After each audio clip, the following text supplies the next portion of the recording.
Good evening mga koloyalista, ito po ang inyong lingkod, si Boy Misterio. Ngayon po pag-uusapan natin yung gulo nung nakaraang linggo, di ba? No, maalala nyo na pinagmumura nitong mga pamilya Duterte, yung mag-aama, ang ating mahal na Pangulong PBBM. Na bangag daw, tapos na weak leader, walang compassion nung linggo. Ngayon naman, natandaan nyo ba si yung hitman ng Davao Death Squad na hitman, yung dating pulis na si Arturo Las Cañas. Meron siyang mensahe sa ating mahal na Pangulo na pinag-iingat ang ating mahal na Pangulo laban sa mga halimaw na pamilya sa Davao, yung mga Duterte. Huwag daw magkumpiyansa at magtiwala. Dahil kita naman natin noong nakaraang pag-arali nila, di ba? Kung ano-ano ang mga pinagsasabi nila na masasakit at masama. Pero nung sinabi ng ating mahal na Pangulo, baka epekto lang daw yan ng fentanyl. Naging concern pa ang ating Pangulo na kailangan alagaan ng kanyang doktor. Tapos anong ginawa ng Duterte? Rumesbak na naman, nagtatawag ng press conference kung ano-ano naman ang mga pinagsasabi. Diba? Kaya ngayon, pakinggan natin yung sinabi ni Las Cañas na dapat mag-ingat si PBBM sa mga Duterte. Well, panawagan ko po sa Pangulong Ferdinand Bongbong Marcos Jr. na mag-ingat po at huwag po magkumpiyansa talaga sa halimaw ng Davao na si Rodrigo Roa Duterte at yan allegedly Vice President Sara Tambaloslos Duterte. Mga traidor po itong mga ito at hinahamon po at hinahaman ko sila palagi. Lumabas ka, magsalita ka, harapin mo ang kaso sa International Criminal Court. Kung totoo kayo na para kayo sa taong bayan ng Davao City.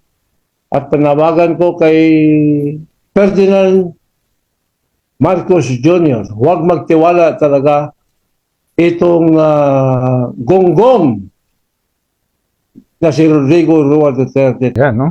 Malinaw yung sinabi ni Las Cañas. Huwag magtiwala sa mga halimaw. Tiraw niya pang tambalos-los si VP Sara Duterte, di ba? Gonggong daw. Si Trillanes, ganun din ang sinabi, mag-ingat ang ating mahal na Pangulo sa mga Duterte. Hanggat nandyan ng VP, kailangan mag-ingat siya. Well, kitang-kita naman natin yung galaw ng mga Duterte, di ba? Inaway nila si PBBM nung linggo sa rally nila. Prayer rally, pero naging mura rally. Di ba? Tapos, kinabukasan, si Sara, hinatid pa si BBM. Hindi kapit tuko pa rin sa pwesto niya. Kasi yun ang si Sara yung alas nila na wag munang umalis sa admin ni PBBM Kasi gumagawa pa yan ng paraan, hanap pa ulit siya ng butas na sirain ating mahal na Pangulo. Kaya sila Las Cañas alam tsaka si Trillanes alam nila yung laro ni Duterte Dahil kilala ni Las Cañas yan, dati niyang amo yan Kaya sinabi ni Las Cañas, mag-ingat ang ating mahal na Pangulo.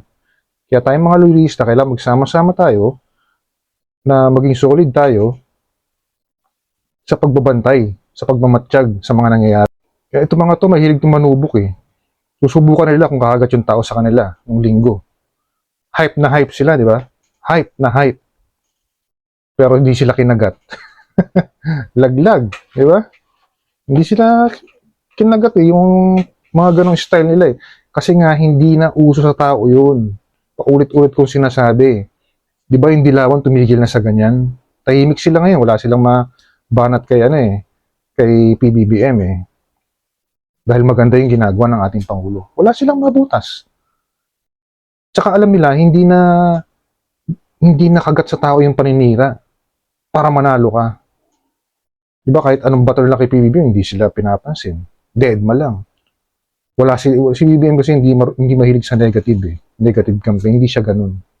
Yun ang gusto ng tao sa kanya. Kasi natural niya yun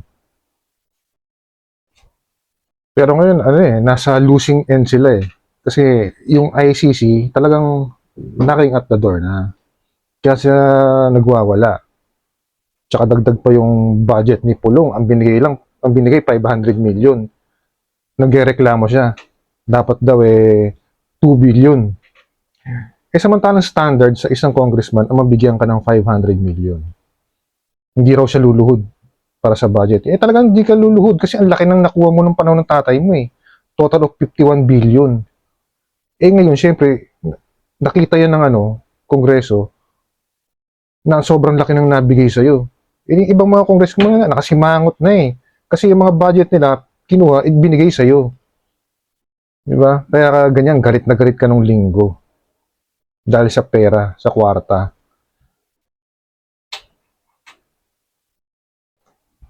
Wala, dapat nga magpasalamat siya dahil ang budget na 500 million. Standard yun sa isang congressman. 500 million to 1 billion.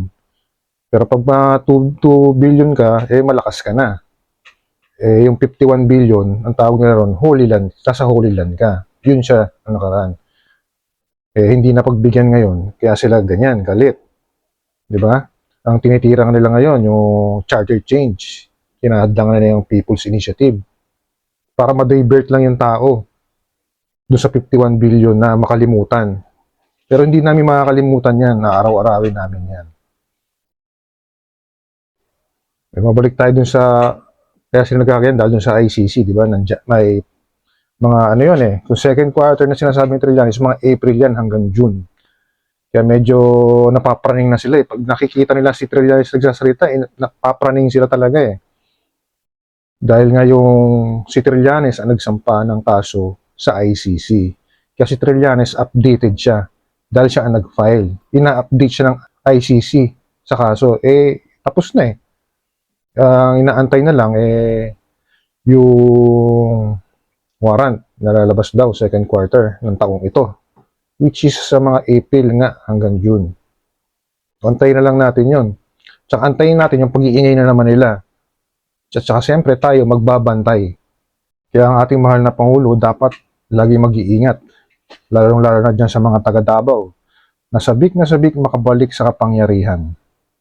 Pero siyempre tayo mga loyalista, hindi tayo papayag na mangyari yun.